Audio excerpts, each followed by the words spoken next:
지난번에 우리가 출애굽기를 보면서 이스라엘 백성들이 금송아지를 만들어 놓고 우상 숭배를 하는 그 모습을 우리가 보았습니다. 이 금송아지 우상 숭배 사건은 이스라엘의 역사 가운데서 중요한 사건이라고 말씀을 드렸었죠. 왜냐하면 이 사건 이후로 열왕기 시대에 나오는 여러 왕들이 그들도 금송아지를 만드는 일들을 하게 되었기 때문에 그렇습니다. 그런데 우리가 잘 알고 있는 것처럼 이 금송아지 우상을 처음 접하게 되었을 때 그때 모세가 보였던 반응이 무엇이었습니까? 모세는 그 모습을 보고 크게 대노하면서 자기가 들고 있었던 그 돌판을 집어 던져버렸습니다. 그래서 그 돌판이 깨져버렸죠.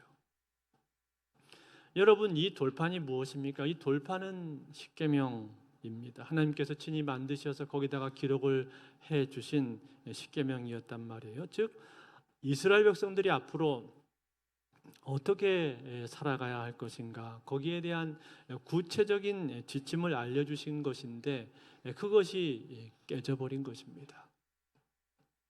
그렇다면 여러분, 여기서 우리가 질문이 생길 수가 있겠죠. 모세가 이 십계명의 돌판을 집어 던진 것은 잘한 일입니까? 잘못한 일입니까? 여기에 대해서 성경은 잘했다, 잘못했다를 말을 해주지를 않습니다. 그런데 만약에 이것이 모세의 인생 가운데서 큰 실책이었다면 아마 틀림없이 이것을 성경에서 언급을 했을 것입니다. 왜냐하면 모세의 마지막에 이르렀을 때 그가 느보산에서 가나안 땅을 바라보면서 가나안 땅을 들어가지를 못하지 않습니까? 그때 하나님께서 모세에게 하신 말씀이 있어요. 뭐라고 말씀을 하셨는가 하니 민수기 27장 12절에서 14절을 보시면은 하나님이 이렇게 말씀하십니다. 여호와께서 모세에게 이르시되 너는 이 아바림 산에 올라가서 내가 이스라엘 자손에게 준 땅을 바라보라. 본 후에는 내 형 아론이 돌아간 것 같이 너도 조상에게로 돌아가리니 이는 신 광야에서 회중이 분쟁할 때 너희가 내 명령을 거역하고 그 물가에서 내 거룩함을 그들의 목전에서 나타내지 아니하였음이니이다. 이 물은 신 광야 가데스의 무리바 물이니라.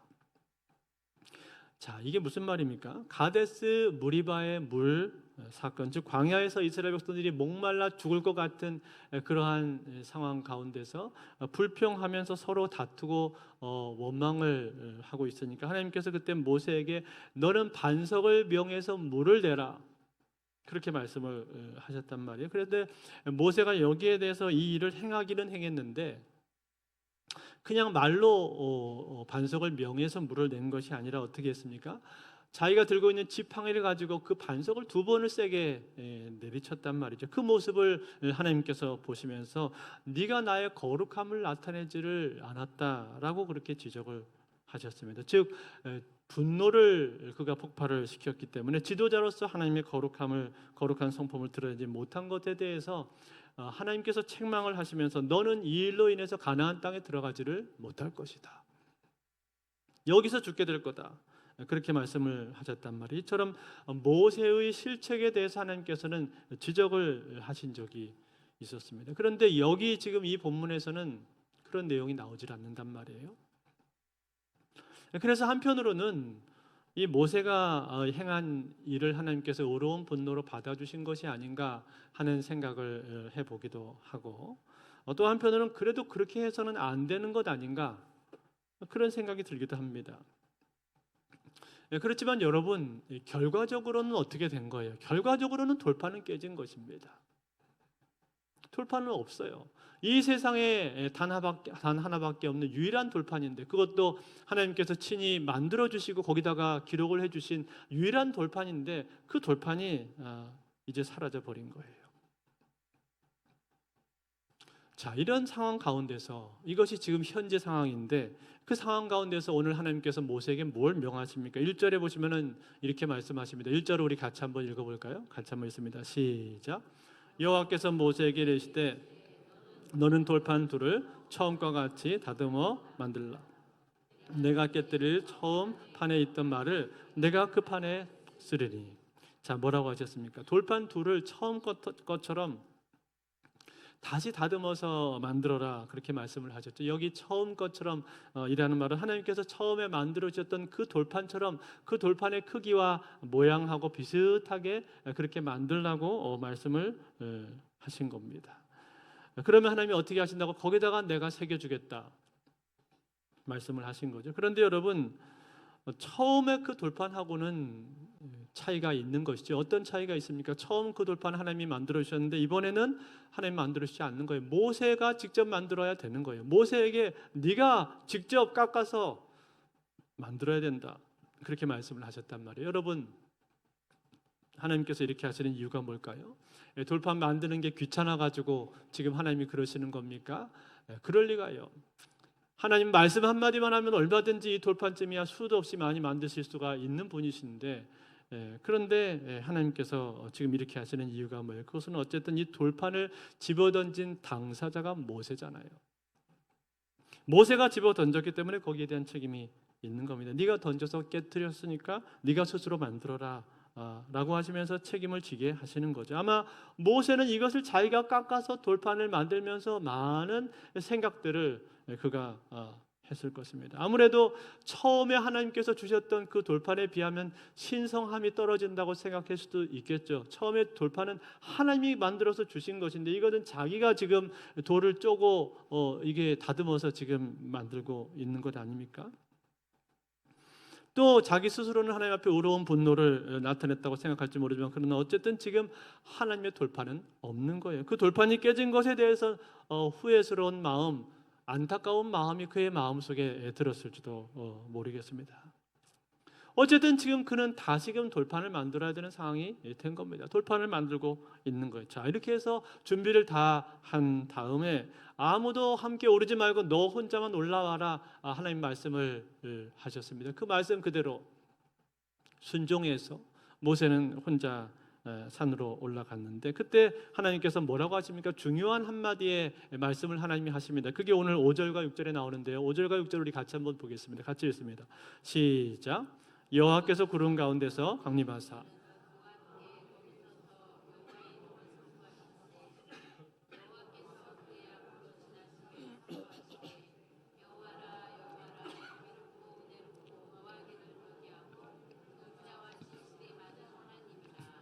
자, 여기 보니까 하나님께서 당신의 이름을 여호와라고 선포를 하시면서 그 여호와의 성품을 동시에 계시를 해 주셨습니다. 뭐라고 말씀을 하셨습니까? 자비롭고 은혜롭고 노하기를 더디하고 인자와 진실이 많은 여호와시다.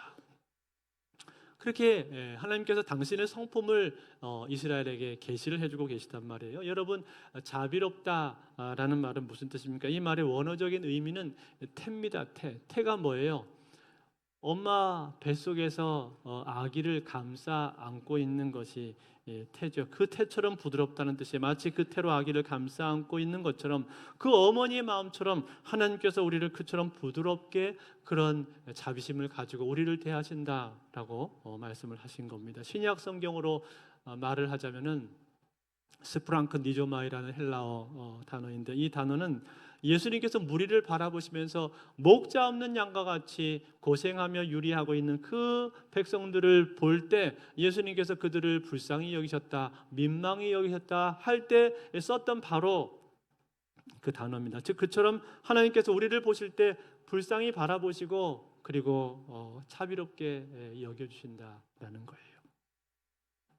그 다음에 은혜롭고 그렇게 말했는데, 여기 이 은혜라는 말은 받을 자격이 없는 사람에게 주시는 하나님의 호의를 은혜라고 말하죠. 즉 아무런 대가도 없이 값없이 주시는 선물인 거예요. 그처럼 하나님께서는 우리에게 값없는 선물을 값없이 선물로 은혜를 주시는 것을 기뻐하신다라는 겁니다.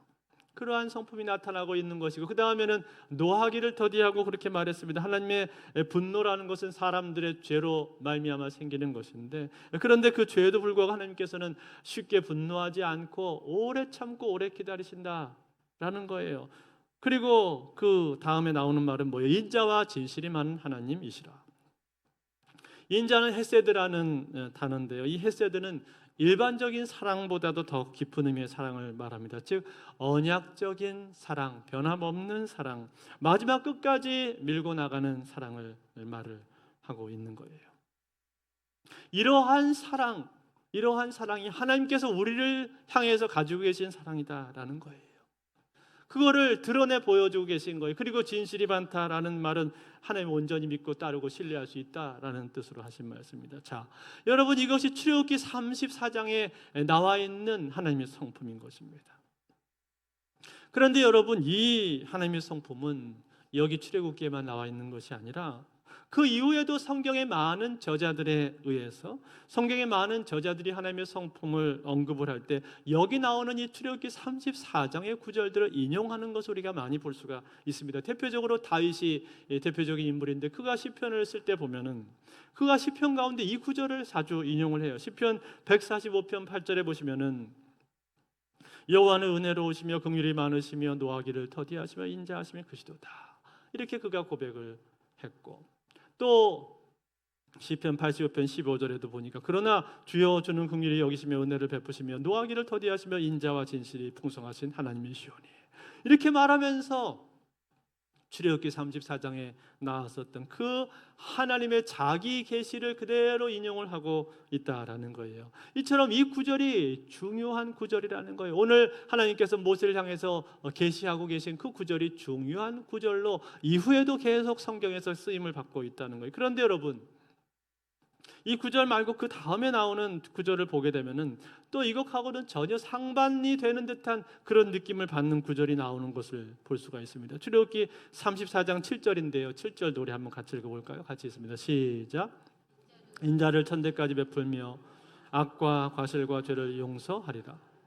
그러나 벌을 면제하지는 아니하고 아버지의 악행을 자손 3, 4대까지 보응하리라. 자, 여기 나오는 이 내용 중에서 벌을 면제하지 않는다라는 이 내용, 그리고 아버지의 악행을 자손 3, 4대까지 보응한다라는 이 내용을 볼 때 우리는 이 내용 때문에 자칫 오해를 하게 될 수가 있습니다. 어떤 오해입니까? 아니, 하나님은 부모의 죄를 자녀에게 갚으시는 분이신가? 자녀가 잘못이 없는데도 부모의 죄 때문에 자녀를 심판하신다는 뜻인가? 그렇다면 정말 가계에 흐르는 저주라고 하는 것이 정말 있는 것인가? 등등 이러한 오해를 하게 될 수가 있다라는 것이죠. 여러분 어떻게 생각하십니까? 이것은 말 그대로 오해입니다. 오해. 왜 이것이 오해인가 하니, 여기서 아버지의 악행을 자손 3, 4대까지 갚는다, 보응한다라는 말은요, 이것은 자식에게 아무런 잘못이 없는데 아버지의 죄를 자식에게 뒤집어 씌운다, 그런 뜻이 아닙니다. 신명기 24장 16절의 구절을 보면 우리가 이것을 명확히 이해할 수가 있는데, 거기 보면 이렇게 나오고 있어요. 신명기 24장 16절에 아버지는 그 자식들로 말미암아 죽임을 당하지 않을 것이요, 자식들은 그 아버지로 말미암아 죽임을 당하지 않을 것이니 각 사람은 자기 죄로 말미암아 죽임을 당할 것이니라. 각 사람은 자기의 죄로 말미암아 심판을 당한다라고 그렇게 말씀을 했습니다. 그렇다면 여러분, 여기서 아버지 악행을 자손 3, 4대까지 보응한다라는 말은 무슨 뜻입니까? 여러분, 이것은 죄의 영향력을 말해주고 있는 겁니다. 죄의 영향력, 즉 죄의 영향력이 흘러가는 것을 표현을 해주고 있는 거. 예를 들어서 아버지가 알코올 중독자이면은 그 알코올 중독자 아버지로 인해서 그 영향력이 자식 세대까지 흘러가게 될 수가 있다라는 거예요. 또 아버지가 폭력을 행사하는 그런 아버지이면은 자식도 어느 날 자기도 모르게 자기가 폭력을 쓰는 모습을 보게 될 수도 있다라는 거. 그럴 가능성이 높다는 거. 이처럼 죄라고 하는 것을 우리가 하나님 앞에 회개하면 하나님께서 그 죄를 용서해 주시지만, 그러나 그 죄의 영향력이라고 하는 것, 잔상이라고 하는 것, 그림자라고 하는 것, 그것이 남을 수가 있다는 것. 마치 어린 시절 부모로부터 받았던 상처나 학대가 오랫동안 남아서 그 다음에 자기가 가정을 이루는 데 있어서도 부정적인 영향을 끼치게 되는 것과 비슷합니다. 그렇기 때문에 여러분, 다윗이 성적으로 범죄하게 되었을 때 그 성적인 범죄가 자기 아들들에게 대물림이 되는 것을 우리가 성경에서 보지 않습니까? 이처럼 이 죄의 영향력과 잔상 그림자가 있다라는 거예요. 그렇지만 여러분, 그것은 어쩔 수 없이 행해질 수밖에 없는 그런 것이 아닙니다. 결국은 그 당사자에게 달린 거예요. 자기 자신이 그것을 극복하느냐 못하느냐 자기가 감당하는 영역이라는 거예요. 그런데 그것이 그림자와 같이 따라다니게 된다라고 말을 하고 있는 거죠. 그래서 여러분, 이런 부분들을 우리가 보게 되면 하나님 너무 가혹하신 것이 아닌가 하는 생각이 들기도 합니다. 그런데 결정적으로 우리의 생각이 어디서 바뀌는가 하니 그 바로 앞부분, 앞구절을 볼 때 생각이 바뀝니다. 바로 앞부분에서는 뭐라고 했습니까? 출애굽기 3장 7절의 앞부분을 보시면 이렇게 나오고 있어요. 앞부분에 인자를 1000대까지 베풀며 악과 과실과 죄를 용서하시리라, 그렇게 말했습니다. 여러분, 인자를 몇 대까지 베푼다고요? 1000대까지, 1000대 이르기까지 하나님이 인자를 베푸신다는 거예요. 사랑을 베푸신다는 거예요. 보응은 몇 대까지 한다 그래서 3, 4대까지 한다 그랬잖아요. 그러니까 여러분, 1000대하고 3, 4대가 비교가 되는 겁니까? 그러니 하나님의 인자와 사랑이라고 하는 것은 하나님의 심판보다도 훨씬 더 큰 것입니다. 3, 4대 수준이 아니라 1000대에 이르기까지 하나님께서 인자를 베풀어 준다라고 말씀했다는 거예요. 여기에 은혜가 있는 것이고 여기에 우리의 소망이 있는 줄로 믿습니다.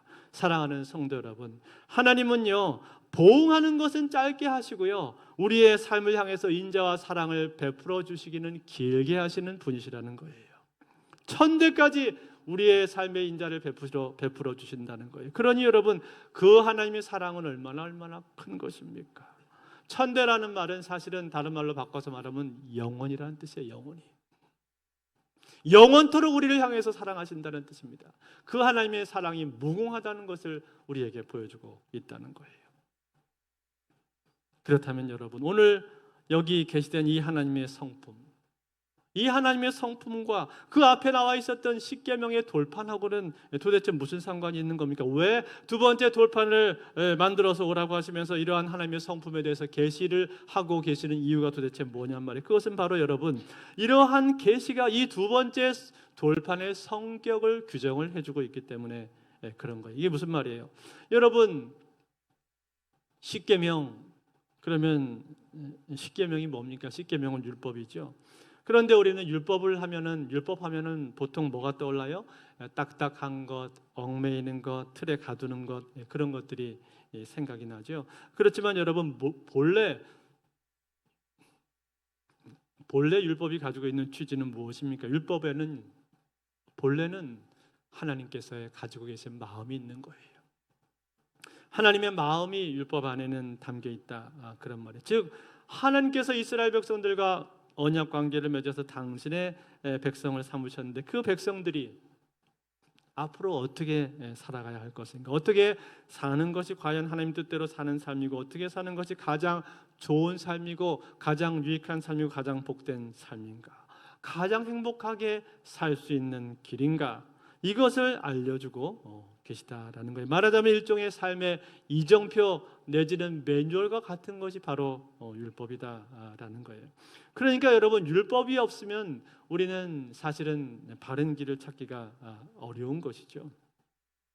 율법이 있기 때문에 어디가 바른 길인지, 어느 쪽으로 가야 되는지 하는 것을 우리가 알 수가 있는 거예요. 결국 율법 안에는 뭐가 담겨 있는 겁니까? 하나님의 사랑이 그 가운데 담겨 있다라는 거예요. 마치 사랑하는 자기 자식들에게, 아들, 딸들에게 자기 아버지가 이제 유언으로 너희들이 이렇게 살았으면 좋겠다라고 말씀하시는 그러한 부모의 심정이 담겨 있는 것과 똑같다, 그런 말이에요. 때문에 여러분, 이 율법이라고 하는 것은요, 이것은 있어도 되고 없어도 되는 것이 아니라 반드시 있어야 되는 거예요. 그런데 그 율법 중에 핵심은 무엇입니까? 핵심은 십계명이다, 이 말이에요. 핵심되는 요약이 십계명인데, 그렇기 때문에 십계명이 반드시 있어야 되는 거예요. 그런데 이 십계명 안에는 뭐가 담겨 있다고요? 하나님의 사랑이 담겨 있는 거예요. 다시 말해서 자비롭고 은혜롭고 노하기를 더디하시며 인자와 진실이 많은 그 하나님의 사랑의 성품이 이 십계명 안에 담겨 있는 거예요.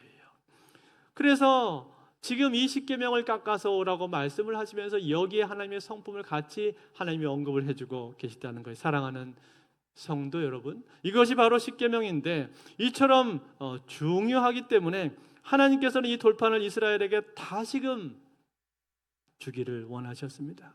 깨져버렸잖아요. 깨져버렸는데 깨져버린 상태로 그냥 내버려두지를 않으셨다는 거예요. 그냥 내버려두면 어떻게 되는 거예요? 그러면은 그것은 잊혀질 가능성이 높습니다. 때문에 그들에게 잊혀지도록 하지 않기 위해서 하나님께서 이것을 다시금 성문화하기를 원하셨고, 그리고 그것이 쉽게 찢어지거나 훼손되거나 변질되지 않도록 하기 위해서 가장 견고한 돌판에다가 이것을 새겨주고 계신 거예요. 다시 말해서 그들의 마음판에 새기기를 원하시는 그 하나님의 마음으로 돌판에 새기고 계시다라는 거, 이것이 두 번째 돌판이 가지고 있는 의미인 거예요. 그렇다면 여러분, 이 십계명은 왜 이렇게 중요한 것입니까? 왜냐하면은 이것이 없이는 우리는 무엇이 옳은지 무엇이 그른지를 알 수가 없기 때문에 그런 거예요. 예를 들어서 제가 설명을 해볼까요?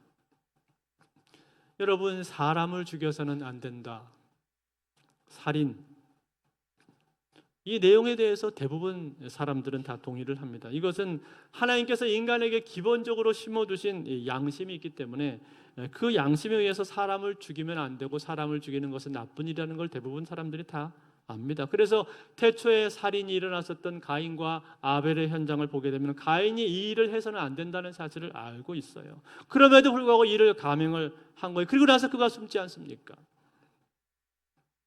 또 남의 물건을 훔치면 안 된다, 이 사실에 대해서도 대부분 압니다. 그래서 원시 부족 사회부터 시작을 해서 대부분의 사회나 공동체나 집단들은 이것을 알고 있었어요. 그래서 대부분의 사회는 이것을 금하고 있지 않습니까? 그러니까 어떤 의미에서는 이처럼 이 도덕법 자체가 필요 없는 것이 아닌가 하는 생각이 들 수도 있습니다. 그런데 여러분, 한 번만 우리가 더 생각을 해보면 금방 생각을 바로잡을 수가 있는데, 간음에 대해서는 어떻습니까? 간음에 대해서는 이것을 해서는 안 된다고 생각하는 사람들이 있지만 어떤 사회나 어떤 집단에서는 이것이 그냥 용인이 되는 그런 사회가 있단 말이에요. 그래서 여러분, 역사적으로 보게 되면요, 일부 다처제가 성행을 했었던 그런 시대들도 있었고, 심지어 지금도 일부 다처제를 시행을 하고 있는 그러한 나라들도 있습니다. 저 아랍 국가에 가면은 시행을 하고 있단 말이에요. 그렇다면 여러분, 어떤 것이 옳은 겁니까? 일부 다처제가 옳은 것입니까? 일부 일처제가 옳은 것입니까? 여기에 대해서 이것은 그냥 문화지, 그 나라가 가지고 있는 고유한 문화니까 존중해 줘야지, 과연 이렇게 말을 하고 우리가 넘어갈 수가 있냐 이 말이에요. 여러분 어떻게 생각하시나요? 이럴 때 우리는 어떻게 판단해야 됩니까? 무엇을 기준으로 이것을 판단을 해야 되냔 말이에요. 만약에 십계명이 없다면, 하나님의 말씀이나 율법이 없다면 우리는 이것에 대해서 판단할 수 있는 근거가 없습니다. 기준도 없습니다. 그런데 하나님의 말씀과 율법이 있기 때문에 그것을 기준으로 우리가 판단할 수가 있는 거예요. 즉 성경적인 기준에서 보자면은 일부 일처제가 옳은 것입니다. 한 아내의 남편이 되어야 하며라고 말씀하신 디모데전서의 말씀처럼 가장 성경적인 가정은 일부 일처제의 가정이라는 거예요. 그것이 남편과 아내가 가장 행복할 수 있는 길이고, 뿐만 아니라 자녀들도 가장 건강하고 바르고 안정되게 자랄 수 있는 그러한 제도적인 장치가 바로 이것이란 말이에요. 그것을 하나님께서 이미 알려주신 거예요. 이것을 모르는 시대에는 그냥 용인이 될 수가 있는 거지만 알면 돌이켜야 된다는 겁니다. 그래서 사도 바울이 아덴에서 전도할 당시에 거기서 알지 못하는 신에게 해가지고 우상 숭배하는 사람들의 모습을 보면서 사도 바울이 뭐라고 말합니까? 이렇게 말하잖아요. 사도행전 17장 30절에 보시면 사도 바울이 이렇게 말해요. 알지 못하던 시대에는 하나님이 간과하셨거냐, 이제는 어디든지 사람에게 다 명하사 회개하라 하셨으니. 무슨 말입니까? 알지 못하던 그 시대에는 하나님께서 넘어가 주셨다는 거. 그러나 이제는 복음을 알게 되었으니 바뀌어야 된다고 말하는 거예요. 그렇기 때문에 여러분 생각을 해보십시오. 우리나라도 선교사님들이 들어온 이후에는 복음을 알게 되면서 하나님 말씀이 들어오게 되면서 일부 다처제가 사라지고 노예제도라든지 이러한 많은 폐단들이 사라지게 된 것 아닙니까? 이처럼 하나님의 말씀이 기준이 된다라는 거예요. 여러분, 동성애에 대한 문제도 역시 마찬가지입니다. 동성애가 옳지 않다는 것을 성경이 말을 해주지 않는다면 도대체 무엇을 근거로 우리가 판단할 수 있냔 말이에요. 성경이 말하기 때문에 판단할 수가 있는 거예요. 어디 그뿐입니까? 거짓말에 대해서도 마찬가지입니다. 대부분의 사람들은 거짓말하면 나쁘다라고 생각을 하지만, 그러나 어떤 사회, 어떤 집단에서는 거짓말하는 것 괜찮고 심지어는 거짓말하는 게 지혜로운 거다, 그렇게 말하는 집단도 있어요. 대표적으로 신천지가 그런 사람들 아닙니까? 거짓말을 모략이라고 그들은 말을 하면서 오히려 장려한단 말이죠. 모략을 통해서 사람들을 깨워서 데려오는 것은 잘하는 거다, 그렇게 하면서 사람들을 장려하고 호도시킨단 말이에요. 이처럼 여러분, 하나님의 말씀의 기준이 없다면 우리는 얼마든지 엉뚱한 길로 가게 될 수가 있는 거예요. 그러면서도 그것이 옳은지 그른지 그것조차도 분별하지 못한 채 모든 것은 다 상대적이고 모든 것은 다 문화지, 이렇게 치부해 버리게 될 수가 있단 말이에요. 그렇게 된다면 오늘날 이 사회는요, 하나님이 가지고 계신 기준에서는 한참 멀어지게 되는 것이고, 아예 이 사회가 존속되기가 어려워질 것입니다. 그저 사람들은 자신의 욕망이나 욕구나 욕심에 따라서 얼마든지 자기의 삶을 합리화할 수가 있는, 소위 자기 소견에 옳은 대로 살아가는 그러한 시대가 된다는 거예요. 그처럼 혼란스럽고 병폐가 가득한 시대가 될 수밖에 없는 거예요. 때문에 여러분, 이 율법이라고 하는 것은 얼마나 중요한 것입니까? 그처럼 중요하기 때문에 하나님께서는 지금 모세에게 다시금 이 돌판을 깎아서 올라오라고 말씀을 하고 있는 거예요. 결국 이 두 번째 돌판을 통해서 하나님께서 보여주시는 게 뭐예요? 당신의 의로우신 성품과 더불어서 하나님의 사랑을 지금 나타내고 있다는 것. 즉 이스라엘 백성들이 가장 잘 살 수 있고 가장 행복할 수 있는 그 비결과 길이 무엇인가 하는 것을 보여주고 있는 것. 이것이 두 번째 돌판이 가지고 있는 의미예요. 그러므로 여러분, 오늘 우리는 이 두 번째 돌판에 담긴 하나님의 크신 사랑을 볼 수 있어야 될 줄로 압니다. 사랑하는 성도 여러분, 하나님은요 이처럼 사랑이십니다. 이것은 오늘 이 출애굽기에서 보여주신 하나님의 성품에도 드러나는 모습이고, 심지어는 이 십계명이나 율법조차도 하나님의 사랑의 산물이다라는 거예요. 하나님의 사랑의 산물이 바로 이 십계명이다라는 거예요. 그러므로 오늘 우리는 이 십계명을 볼 때마다, 율법을 볼 때마다 하나님은 사랑이시구나, 하나님은 사랑이시구나, 이것을 깊이 아실 수 있기를 바랍니다. 이제 말씀을 맺겠습니다. 어떤 한 젊은 건축가가 멋진 집을 짓겠다는 꿈을 가지고 있었습니다. 그는 아름답고 창의적인 집을 짓고 싶어서 설계도를 무시하고 자신의 방식대로 집을 짓기 시작을 했습니다. 처음에는 모든 것이 다 잘 되는 것처럼 보였습니다. 창문은 자기가 원하는 곳에다가, 위치에다가 설치했고, 벽도 자기 마음대로 바꿨고, 자기가 좋아하는 색깔로 칠을 했습니다. 하지만 얼마 지나지 않아서 문제가 생기기 시작을 했습니다. 비가 오면은 물이 새고 집은 점점 기울어지기 시작을 했습니다. 설계도를 따르지 않은 탓에 기초가 약해 있었기 때문입니다. 결국은 집은 붕괴 직전까지 이르게 되었고, 그는 좌절하면서 설계도로 짓지 않은 자신의 실수를 깨닫고 후회를 하게 되었습니다. 그때 한 노련한 건축가가 그에게 다가와서 말을 했습니다. 여보게, 이 설계도는 자네가 실패하라고, 자네를 불편하게 하려고 만든 것이 아니라 가장 안전하고 아름다운 집을 짓기 위해서 만든 것이네. 이 설계도를 따른다면 자네는 진정으로 행복한 집을 가질 수가 있을 것이네. 이 젊은 건축가는 노련한 건축가의 도움으로 다시금 설계도를 보면서 새로 집을 짓기 시작을 했습니다. 이번에는 설계도대로 집을 지었고, 완성된 집은 아름답고 튼튼했으며 평생 행복하게 살 수 있는 아름다운 공간이 마련이 되었습니다. 사랑하는 성도 여러분, 이것과 같은 거예요. 율법은 마치 이 설계도와 같은 것입니다. 설계도가 우리로 하여금 행복하게 살 수 있는 집을 위해서 반드시 필요하듯이, 율법도 우리의 행복을 위해서 필요한 것입니다. 하나님께서는 우리를 속박하기 위해서 율법을 주신 것이 아니라 우리 인생이 무너지지 않도록, 우리 인생이 가장 행복하게 살 수 있도록 해주기 위해서 이 율법을 주신 거예요. 그러므로 사랑하는 성도들, 오늘 우리는 우리에게 이 율법을 주신 하나님을 찬양하기를 원합니다. 그리고 그 율법을 귀하게 여기기를 원합니다. 신명기 10장 13절 말씀처럼 내가 오늘 네 행복을 위하여 내게 명하는 여호와의 명령과 규례를 지킬 것이 아니냐, 이 말씀처럼 우리의 행복을 위해서 하나님께서 우리에게 주신 율법 십계명, 하나님의 말씀을 귀하게 여기고 그 말씀을 사랑하시는 저와 여러분들이 다 되실 수 있기를 우리 주 예수 그리스도로 축원드립니다.